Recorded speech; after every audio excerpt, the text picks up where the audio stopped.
پھر اس کے بعد مدعی ریاست بن گئی زبردستی، یعنی انہوں نے کہا کہ ہم یہ ایف آئی آر تسلیم نہیں کرتے، لیکن مدعی ریاست بن گئی۔ عمران خان صاحب کی ٹیم وزیر آباد کے اس تھانے میں جا کے بیٹھ گئی، ایف آئی آر نہیں ہوئی۔ بتایا گیا ایس ایچ او صاحب دورے پر ہیں، اب وہ محرر صاحب ایف آئی آر لکھے، ایس ایچ او صاحب نہیں آ رہے تھے۔ پھر اس کے بعد تھانے کی لائٹ بند ہو گئی، پورے علاقے کی لائٹ آ رہی تھی، اور بتایا گیا جی تھانے کی لائٹ بند ہو گئی، کمپیوٹر سسٹم ڈاؤن ہو گیا، نہیں ہو سکتا۔ پاکستان تحریک انصاف والے جا کے اپنا الیکٹریشین لے آئے، اس حد تک اڑ گئے اور اس الیکٹریشین سے تھانے کی لائٹ آن کروا دی۔ انہوں نے کہا جی نہیں ہو سکتی، آخر میں انکار کر دیا گیا۔ پھر پاکستان تحریک انصاف کو اس سلسلے میں عدالت جانا پڑا، مگر F I R Imran Khan صاحب کی مدعیت میں، ان کی جماعت کی مدعیت میں نہیں ہوئی۔ عمران خان صاحب کے بھانجے یہ ایف آئی آر کروانا چاہتے تھے، نہیں ہوئی۔ رؤوف حسن صاحب کی ایف آئی آر ہو گئی، تو اب پاکستان تحریک انصاف نے اس ایف آئی آر کو بھی مسترد کر دیا ہے۔ آپ ایک اور چیز دیکھیے، ایک میں نے آپ سے عرض کیا نا، ایک پولیس آفیسر اسلام آباد پولیس کا آ گیا، اس کے بعد کیا ہوا، وزیر قانون اعظم نذیر تارڑ صاحب آئے، اور اعظم نذیر تارڑ صاحب نے کہا کہ حکومت سنجیدہ کوشش کرے گی، اتنا بڑا ملک ہے، اتنی بڑی آبادی میں ایسے واقعات ہو جاتے ہیں۔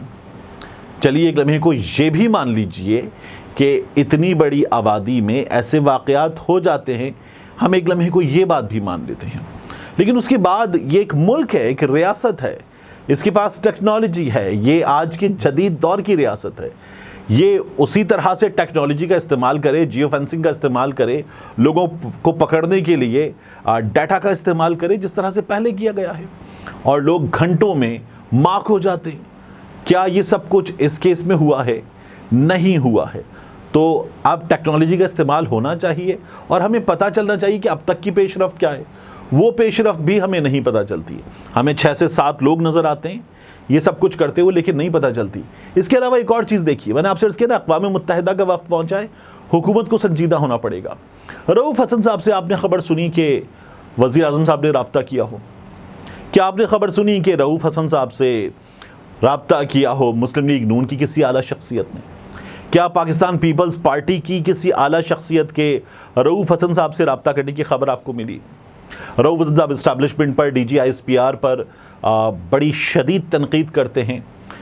اس وقت یہ جو واقعہ ہوا تھا، اس کے بعد وہاں سے بھی کوئی رابطہ کیا جا سکتا تھا، یہ یقین دہانی نہیں کہ ظاہر ہے قانون نافذ کرنے والے ادارے حرکت میں آئیں گے اور ان سے رابطہ کر کے اس سلسلے میں بات کی جاتی، اس واقعے کی مذمت کی جاتی، اور اس سلسلے میں پوری معاونت قانون نافذ کرنے والے اداروں کو فراہم کی جاتی، تو یہ بھی ایک مختلف جیسچر اس صورتحال میں ہو سکتا تھا۔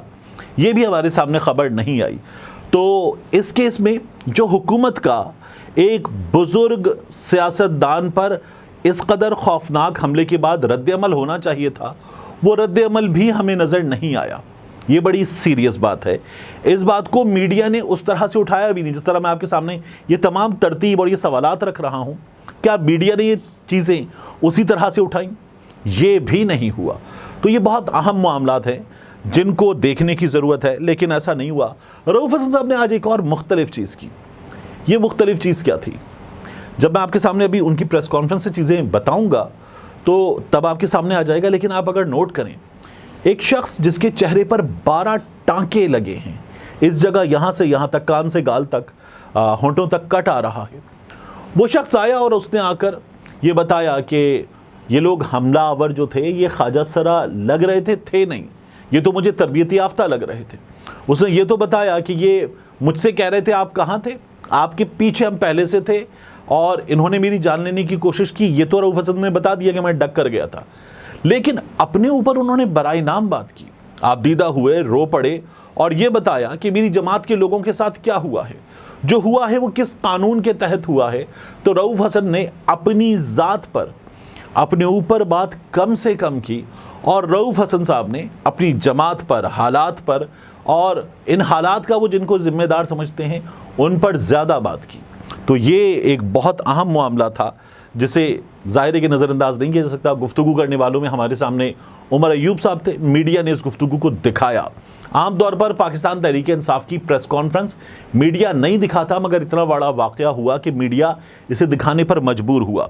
تو سب سے پہلے رؤوف حسن صاحب پر ہونے والے حملے کی تحقیقات جوڈیشل کمیشن سے کروائی جائیں، یہ پاکستان تحریک انصاف نے پہلا مطالبہ کیا۔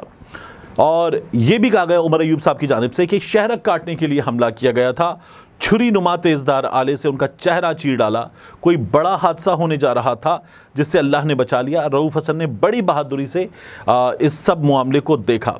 انہوں نے کہا ہم لوگ بات کرتے ہیں کہ خلا میں سب خلائی مخلوق ڈھونڈنے جاتے ہیں، مگر ہمیں تو وہ زمین پر نظر آ جاتی ہے، لہٰذا جو ایف آئی آر درج کی گئی اس میں رؤوف حسن نے واضح طور پر بتایا تھا، لیکن ہم اسلام آباد پولیس کی ایف آئی آر کو مسترد کرتے ہیں۔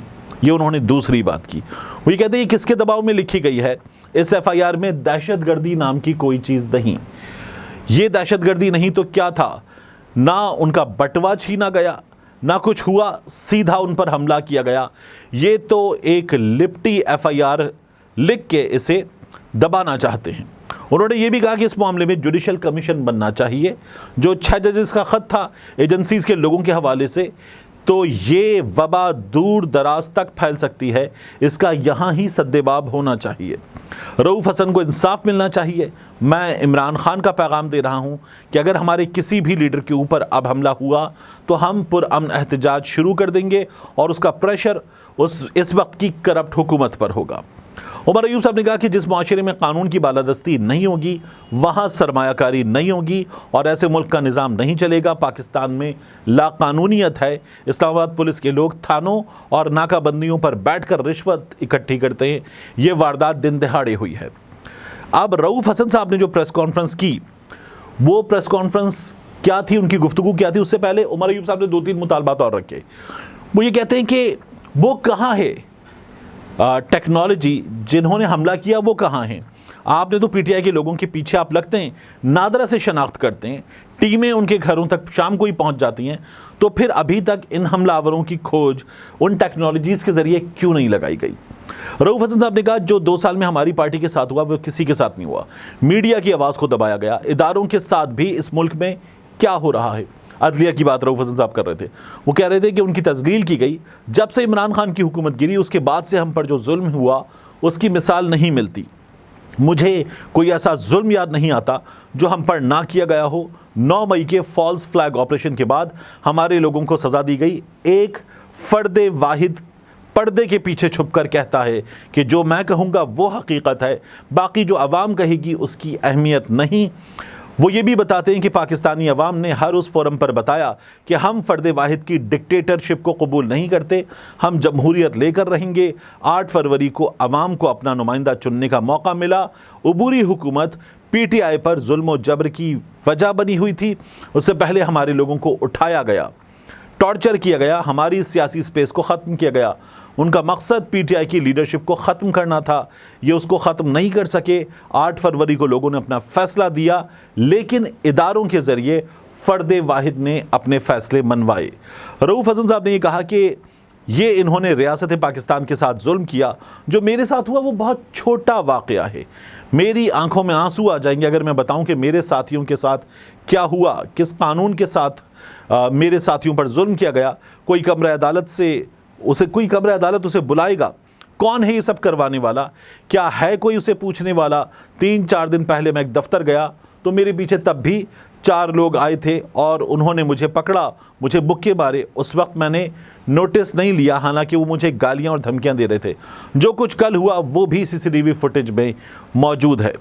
وہ یہ بتا دیں کہ حملہ آوروں نے کہا ہم آپ کو ڈھونڈ رہے تھے، ان کا زاویہ تھا کہ وہ میرا گلا کاٹ دیں۔ یہ زخم جو مجھے لگا یہ بھر جائے گا، مگر جو ریاست کی روح پر زخم لگائے گئے وہ نہیں بھریں گے۔ رؤوف حسن صاحب کہتے ہیں کہ 1971 کا واقعہ زیادہ پرانا نہیں، اب پھر انہی لائنز پہ یہ آپریٹ کر رہے ہیں۔ بس ایک جماعت ایسی ہے کہ اب وہ ان کی تابع ہے۔ رؤوف حسن صاحب کے ساتھ ساتھ اعظم سواتی صاحب نے بات کی۔ انہوں نے کہا کہ اگر مانسہرہ کے لوگ قومی مجرم کو پہاڑوں میں شکست دے سکتے ہیں تو یہ عیاں ہے کہ سب کے دلوں پر حکومت کرنے والا عمران خان ہے۔ میں رؤوف حسن پر حملے کی مذمت کرتا ہوں، میں اس کے ذمہ داروں سے پوچھتا ہوں کہ وہ کیا حاصل کرنا چاہتے ہیں۔ اعظم سواتی صاحب نے اس کے علاوہ جنرل باجوہ پر، گزشتہ اسٹیبلشمنٹ پر بھی کھل کر بات کی اور الزامات لگائے۔ یہ صورتحال جو ہے یہ اب ایک ڈیولپنگ صورتحال ہے۔ حکومت کا رویہ ہمیں اس سنجیدگی کا مظاہرہ کرتا ہوا نظر نہیں آ رہا جو سنجیدگی اس صورتحال میں ایک بزرگ 74 برس کے سیاستدان پر اتنے خوفناک حملے کے بعد نظر آنی چاہیے۔ ملتے ہیں انشاءاللہ آپ سے اگلی ویڈیو میں.